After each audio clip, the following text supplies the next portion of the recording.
Welcome everyone. Let us proceed with today's presentation, which is aptly titled Trait and Behavioral Theories of Leadership. Remember, and this is one of the few presentation where I actually write something other than in the introduction size, except for the theory. So basically, what do I mean to say? We will be having this particular presentation in two segments. One is based on trait theories, and the next one would be on the behavioral style theories. So let us proceed with the trait theories as an thing. So definitely we'll be talking about the great person theories, historical shift in trait perspective, what trait differentiate leaders from non-leaders, and how does the trait approach work. So we are talking in terms of the various successful theories, the introspections and the trait perspective. If we can have some differentiations as far who who all constitutes leaders and who all do not constitute leaders, and where does the trait approach actually performs in a better fashion. So let us begin with great person theories. Remember, one of the very simplistic attempts to understand leadership is all about trait theory. The very few simplistic, uncomplicated, in fact, a normal layman people will be able to identify a leader based on the traits. So the great man theories way back in earlier centuries, the previous century that we are talking about, focuses on a different traits or different characters of a person altogether, which makes them the greater, or should I say a superior being than the normal beings or the normal people around us. Focuses on identifying innate qualities and characteristics possessed by excellent social, political, and probably military leaders. Now we need to understand what was this shift in trade perspective, as in shift as in the characteristic which people viewed it in a higher esteem. Let me give it to the basis of social power. Based on the book, this particular slide has been sourced from. It is written by by J.R.P. French Jr. and B. Reven, published in 1962. So, what does this situational leadership sees around it, right? We will try to map approximately 56 years of the trade theory's development, right from the year 1948 of, we will quote Stockdale. Well, then the man in 1959, Stockdale again in 1974, 1986, Lord Devedder and Alliger, as the case might be, and the Kirkpatrick model, which is very much in vogue, the Locke model, and presently in this particular century, at the very beginning in 2004, Zaccaro, Kemp, and Bader provided it. So let us understand the shifts. You know, the shift in perspective, shift in the traits, shift in the qualities which are being held in a higher esteem. 1948, it is all about intelligence. It is all about insert, alertness, foresightness, responsibility, initiativeness, persistence, being consistent with their approaches was what will actually been appreciated. Around approximately 10 or 11 years later, it shifted into a masculine character. Apart from being intelligence, it shifted to the flexibility of the environment, to the dominance, to dominant figure personality, the way the contrast in the voice, the deep sense of character that was being built about it, all about conservatism, all about traditionalism, that was being taught to be the most significant characters of a leader. Probably another 15 years from then, from 1974, Storsdale, who actually was of the opinion that intelligence, alertness, insight, responsibility, initiative, all characters which was proactive in nature and positive in orientation, were of the opinion of complete accomplishment. And now, if you see the writers, the authors' thought process, which have actually matured over a period of time, in and around 17, 18 years time, what it happened actually, it's somewhere down the corner. You need to understand that now the writer was also of that understanding that the person who is supposed to be leader must have achieved or must have been a subject matter expert or have achieved some sort of excellence in their particular field. Then that is what we are talking about in terms of achievement, in terms of persistence, insight, initiative. Regarding goal achievement, if you look into it, a person who is persistent, a person who have a definite knowledge in terms of insight or initiative, a person who's self-confident, responsible, would be actually being held at a higher esteem. Then, way back in 1986, approximately another 12 years later, it was all again swing back into the masculinity figure, where it was all about dominance, it was all about intelligence, it was all about um, authority and rule that was termed to be a favorable characters of a leader. In the very last decade of the last century, way back in 1991, it was all about motivation, all about initiations on a self perspective basis, self initiative that was taken care of in terms of motivation, integrity, confidence, cognitive ability, and so on and so forth. But then this shifted completely in 2004. In the very beginning of this particular century, it was again your intelligence abilities that were taking precedences. It was again your confidence level that was taking a dominance level. It was your relevance with the community, your network, your consciousness about the overall development of not only the community but also the flora, the fauna, the social intelligence that I'm talking about, the agreeableness, the flexibility, the tendency to adjust oneself as per accordingly. People were more responsive, more proactive than being reactive, and people who were fixated on a particular position were not viewed very favorably as a person of eminence or for the leadership position. So major leadership traits, what are they? It is all about, if we fragment all those things from 1948 to 2004, you will find certain things which were common in terms of intelligence, in terms of self-confidence, in terms of determination. Remember, intelligence is all about your verbal ability, your perceptual ability, your reasoning capability. We have examples which was given out here, and I'm sure you will find n numbers of people within your in your vicinity who might be an excellent person, be it a leading sports person, be it a political person, be it a person within your community as such, who have an excellent hold over the vocabulary part, perceptual, numerical abilities, and a sense of understanding. So that is what intelligence is all about. It then comes about the self-confidence, about their knowledge, about their application of the knowledge is what we are talking about in terms of self-confidence. Determination is the fact that one wants to excel in the field that they have chosen for. So then comes the integrity. Now, this is where you need to understand people would love to see a transparent person, a person whose ethics are unquestionable, whose mode of operation is as predictable as possible.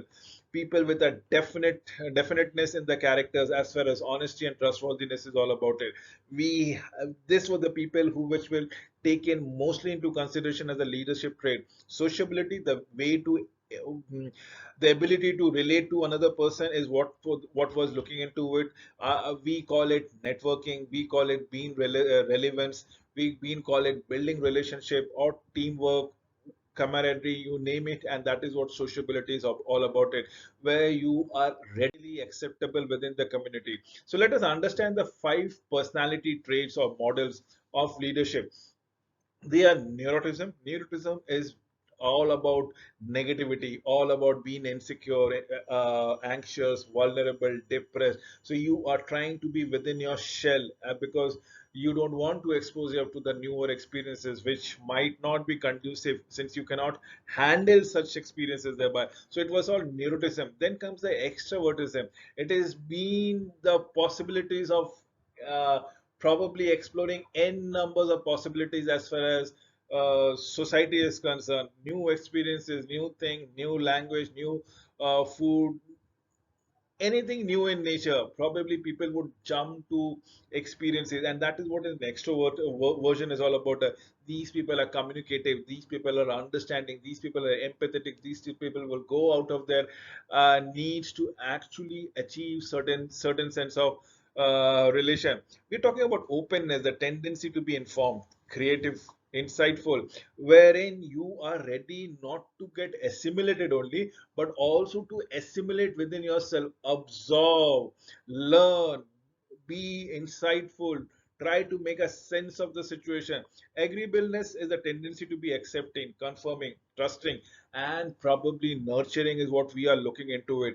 Consciousness, the tendency to be thorough, organized, and controlled, dependable and decisive is what exactly needs to be understood, wherein you take care of not only your requirement but also the requirement of other people. So big five, as far as Judge, who mentioned it in 2002, the leadership style, utilizing the meta-analysis. The meta-analysis is the study of a data of a data. It's not the primary analysis but the secondary analysis. That was what we are looking into it. And what did Judge actually found out? It's a strong relationship between personality traits and leadership. We are talking about extroversion, where factors associated most with the leadership, most important traits of effective leaders, people who are going out of their way to reach to the people. Consciousness, second most related factors. I'm just rating those factors to the requirement of that the leader should possess is consciousness, thinking about the well-being of not only self but also of the community. Openness, probably the next most or the third most related, wherein people are looking for transparency, people are looking for communication, people are looking for visibility, trustworthiness, honesty. Low neuroticism means where people are not so anxious, depressed, or negative energies.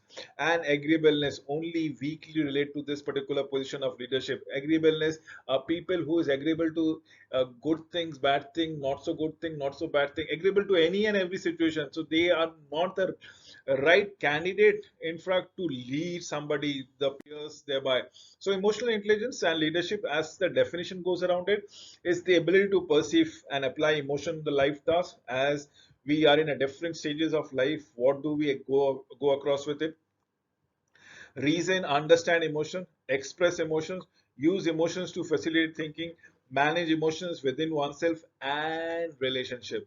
Underlying premises is people who are more sensitive to their emotions and their impact on others will be more effective leaders. This is what is we are looking for it, and that is what is the underlying premises is all about it. So we have the MSCIT. Now, what is MSCIT? It's an emotional quotient which goes around it. It is, if I may say so, M stands for Mayor, S for Salovey, C for Carusa, Emotional Intelligence Test. EIT is Emotional Intelligence Test. Then who did promote it? It was promoted from three authors. John D. Mayers, and the Mayer uh, name comes from the M word. Then we have Peter Salovey. Salovey's name is the alphabet S signifies, and David at R. Caruso. The C word, C alphabet signifies Caruso. The third authors about it, John D. Mayer, Peter Salovey, and David R. Caruso. Now they are from Yale University and University of New Hampshire. They promised that MSc EIT, or Mayer Salovey Caruso Emotional Intelligence Test. Basically, it's a cognitive abilities to understand, facilitate, and probably manage emotion. Goldman in 1995-98 said emotional quotient is a set of personal and social competencies. And what is emotional and personal and social competency? It is all about your awareness, all about your regulations, all about your confidence, consciousness, and motivation that we are talking about. That is what Goldman actually propounded. Shankman and Allen in 2002 said emotional quotient is nothing but the three aspects of leadership as in context, self, and others. So you put the environment in context, the situation in context of primary importance, yourself, and the others. How do you relate to it? And that is what Shankman and Allen proposed in the year 2002. So how does this trait theory work or actually goes about it? It focuses on the trait approaches, strengths, criticism, and application. As and when on basis, this is how we go around it. Definitely, yes. Focus and trait approach. The leaders will focus exclusively on the leader, what trait the person exhibit, and who has these traits. What are the traits available in a person? So simple and straightforward. We are signifying what are the traits which is required to be an effective leader, and then can we identify such traits in any person thereby. So personality assessment is organization using personality assessment to find the right people. Assumption will increase organizational effectiveness, specify characteristic traits for specific position. Personality assessment measures for fit, instrument or mere big type indicators that comes around it. We need to understand, and then we have something called LTQ, as the case might be saying about it. An LTQ, unlike the other things, if we want to go about,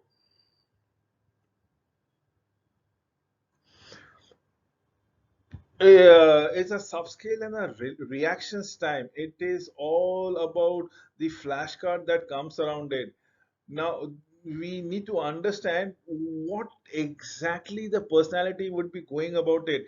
It is the relationship scores which balances probably your physical movement of, let's say, your eye movement, your attention and flexibility, assumptions that comes around it, and so on and so forth. Then let us come to the strength of intuitively appealing. It is by the mere fact that you are thinking and sensing and probably collating them with a factor that probably gives you a more than 70% chances of being right. Perception that leaders are different in their, that in that they possess special traits, that is what intuitively appealing. So people need to view leaders as gifted, and or should I say, people should view leaders as a wee bit superior than them. Credibility is due to the century of the research that has been given extended to the position. So highlights of leadership component in leadership process is deeper, I repeat, deeper level of understanding of how a person react or probably performs in a leadership process. This is where you need to provide for the benchmark. Fails to limit a definitive list of traits, endless list have emerged, doesn't take into account the situational effects. Remember, this is the criticism of the traits theory. The trait theory is one of those theories which are very basic and thus are very subjective and highly subjective. So subjective cannot be measured objectively in an objective fashion, cannot be having a smart goals, cannot have the right metrics altogether. So much of the subjective experience and observations are the basis of identifying leadership traits. So leadership, it's the research actually fails at the traits and the relation of the leadership outcome. Thereby, this is what we need to go about, and probably it is not very applicable in training and development, because essentially you can show an example, give an example, but probably you cannot exhibit in a training and development. So application is provides directions to which traits are good. If one have an aspirations to a leadership positions, we are talking about through various tests and questionnaires, individuals can determine whether they have select leadership traits and can pinpoint their strength and weaknesses. Thereby, this is what we are looking forward to, right? That is what we need to understand every moment, every time that has been provided for. So leadership traits are intelligence, self-confidence, determination, integrity, and sociability. Definitely it can be used by the managers to assess where they stand within the organization and what is needed to strengthen their position. Now this was all about the trait theory. Let us understand the behavioral theories of leadership henceforth. So I'll give you an overview. As I've given with the trade theory, I'll also give an overview about the behavior approach, the perspective around it. We'll discuss the Ohio State Studies, University of Michigan Studies, Blake and Mouton Leadership Grade. I repeat, Blake and Mouton Leadership Grade is much more prevalent, when the audience to this video should be reviewing this part of this videos every now and then to understand what is the Blake and Mouton leadership. Alternatively, you may search the internet and probably you will find the matrix out there. Somehow the matrix is not been elongated or attached to this particular presentation. Nevertheless, we will discuss it in depth. So how does this style approach work? So let us understand what exactly is behavioral approaches. So behavioral, the perspective is all about behaviors, behaviors, and behaviors. And whose behavior we are looking into it? We are looking at the behavior of the leaders. Focus exclusively only on the leaders and nobody else. So let us understand the definition. Remember, behaviors are two kind of behaviors. One is your technical behavior, and the one is your social behavior. So technical behaviors are the task behavior, facilitate a goal accomplishment, help group member achieve goals, whereas a social behavior is all about building relationship, helping subordinate feel with themselves, each others, and the situation thereof. We'll talk about Ohio states, right? Or the leadership behavior description questionnaire, LBDQ. This is very pertinent as far as Ohio University's state study says. No, so leadership behavior description questionnaire is basically a questionnaire which will identify the leaders are displaying certain behaviors. Approximately 150 question questionnaire. It is all about it. Again, if you can find it on the net, it is readily available. Participant setting usually and frequently done in the military. In fact, it originated in the military part of it and now has been readily transferred into the industrial and the educational sector. The result, particular clusters of behaviors are typical of the leader. Let's say the LBDQ. What is leader's behavior description questionnaires? Which was actually curated by Stossdale in 1963. The 12th version that I'm talking about is exactly a shorter version of the detailed 150 questionnaire that has been there. Most widely used leadership assessment instrument. Result, essentially into generally two types of leader behaviors. One, who initiate the structures. So leaders provide the structures for the subordinate. That is all about task, all about giving the work instructions, the structure, the context of the work, probably defining the roles, responsibilities, scheduling purposes thereby. And the next one is all about consideration, wherein the leaders nurture the subordinate. It is all about relationship behavior, building camaraderie, respect, trust, and like between the leaders and the follower. This is exactly what we are aspiring for it. Let us shift from Ohio Michigan State University, or let us come to the Michigan State University altogether. From Ohio State University to the Michigan State University or University of Michigan Studies, the way you want to pronounce it, it is completely different from Ohio State, where it was all about leadership uh, behavior description questionnaire. This is a study where we are just exploring the behaviors of the leader with a specific emphasis as in what the leader's behaviors make an impactful impact on a small group about their performances.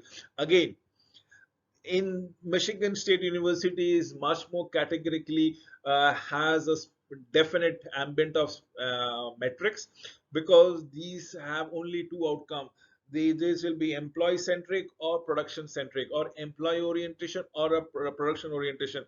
Employee orientation will be having an emotional quotient or probably having a relationship to be prioritized or given a higher value, or production orientation where we are looking at the accomplishment of the task or probably finishing of the resources, so on and so forth. The duties, the assignments, the activities would be on the higher priority that, rather than on the human being, the employee or the relationship. So stresses on the technical aspect. Later study reconceptualize the behavior as a two independent leadership orientation and possible orientation at both the same time, which will come to with the Blake and Muto scale. Here it is, the Blake and Muto grid.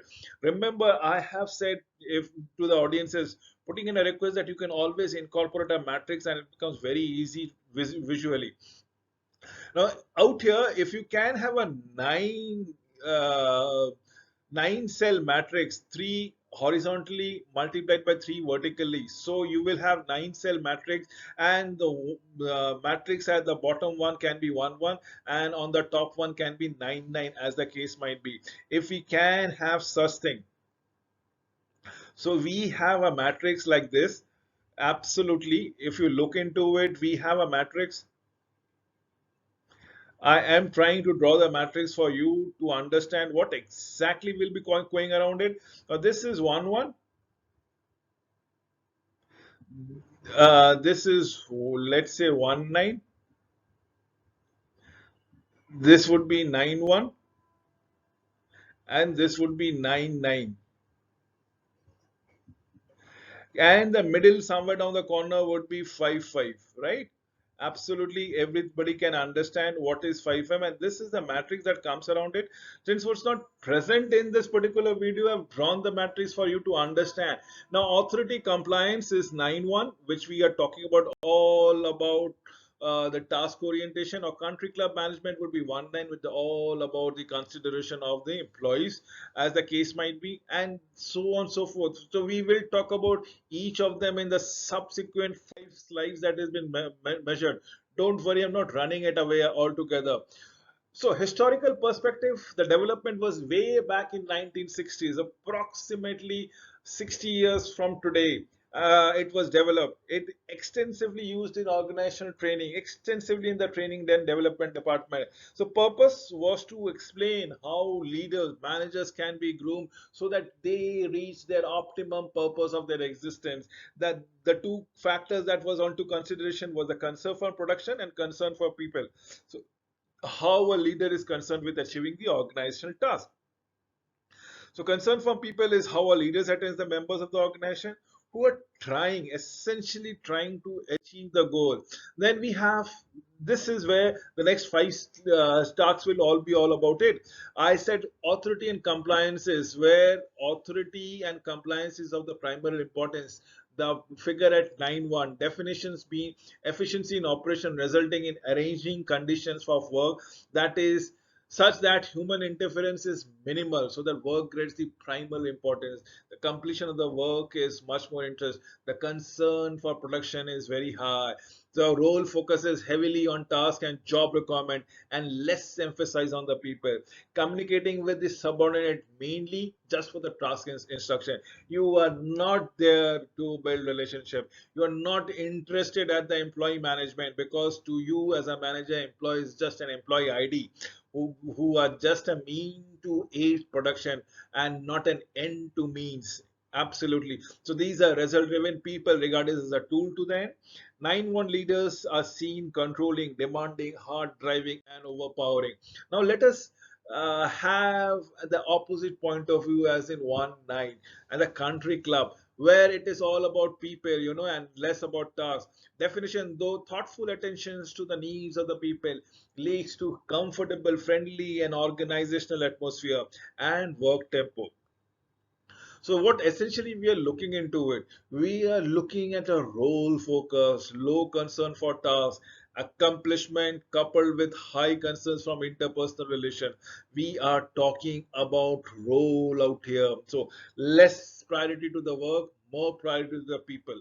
De-emphasizes production. Leaders stress the attitude and the feeling of the people of a primal or optimum or the highest influences. 1-9 leaders tries to create a positive climate by being agreeable and eager to help, comforting, and being non-controversial. But then what is an impoverished leader? Impoverished leader do not care about the work nor care about the people.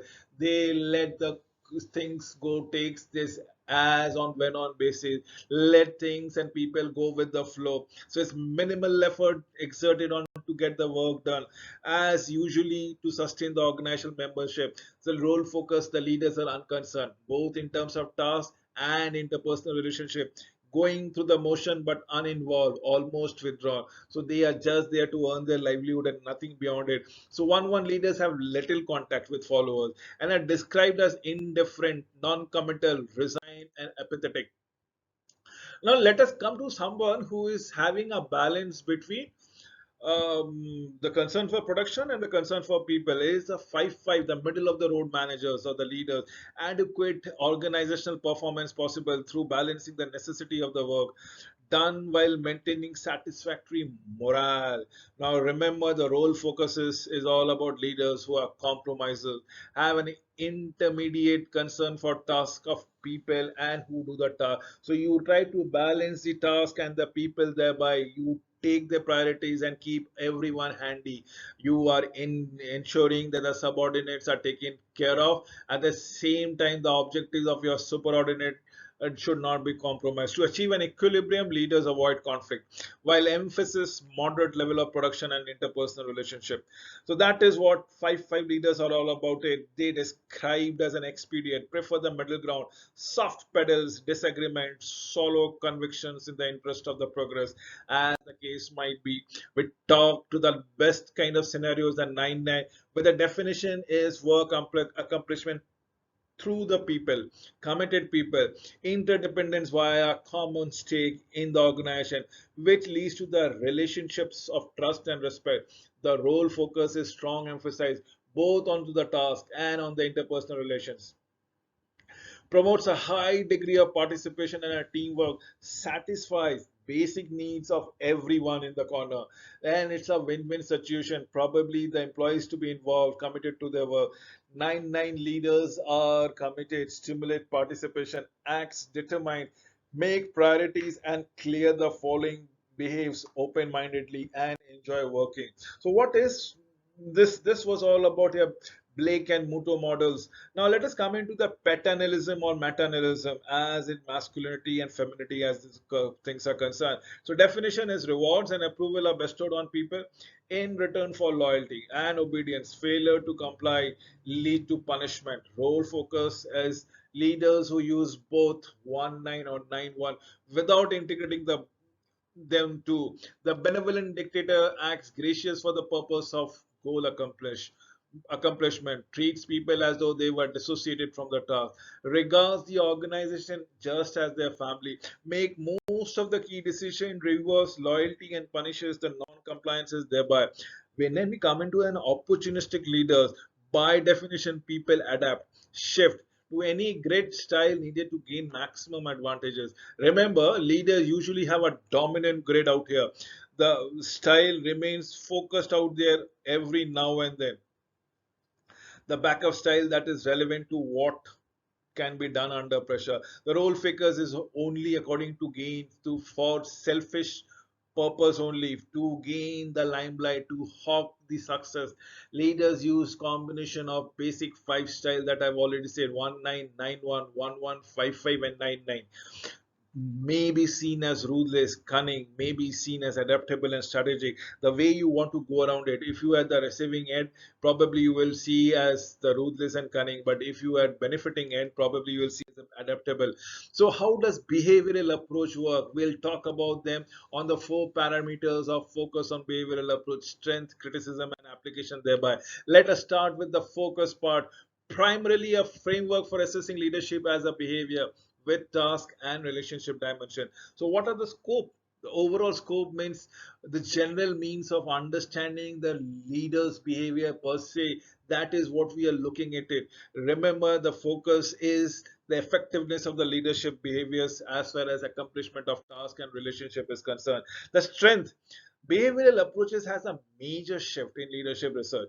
Why? Because it focuses on behaviors and actions of the leader. This is one of the best sequences that we goes around it. And when we focus on the behaviors and the action of the leaders related to a particular metric in terms of outcome, so broad range of studies of leadership validates and gives credibility to the basic tenets of approach. At conceptual level, a leadership style is composed of two major types: the task accomplishment. The behavioral approach is heuristic. Leaders can learn a lot about their behaviors, how they come across to the other people by trying to see their behavior in the light of the task and relationship dimension. Let us understand the criticism thereby. Behavioral approaches has their own set of setbacks, the own things. Research is not adequately demonstrated how this style actually enhances the performances. So there are no conclusive evidences, but probably there is a general consensus overall. So no universal style of leadership could be that effective in almost every situation, something which we can always ascertain. Even a layman can understand this particular thing. Not everything can be studied or can be clustered or quoted within a certain segment. So implies that most effective leader styles is high leader. It is all about high task and high relationship. Research thereby is limited. So everybody wants to have a right balance. Everybody wants to be seen in the proper perspective. And this high style of high task and high relationship, 9 by 9 matrix, if we go around it, the research is still limiting. Let us come to the very last fag end of this presentation as far as the behavioral theories of leadership. Where are the applications? Many training and development programs are designed on the line of this style of approaches, where it can be done, implemented in terms of T&D or learning and development.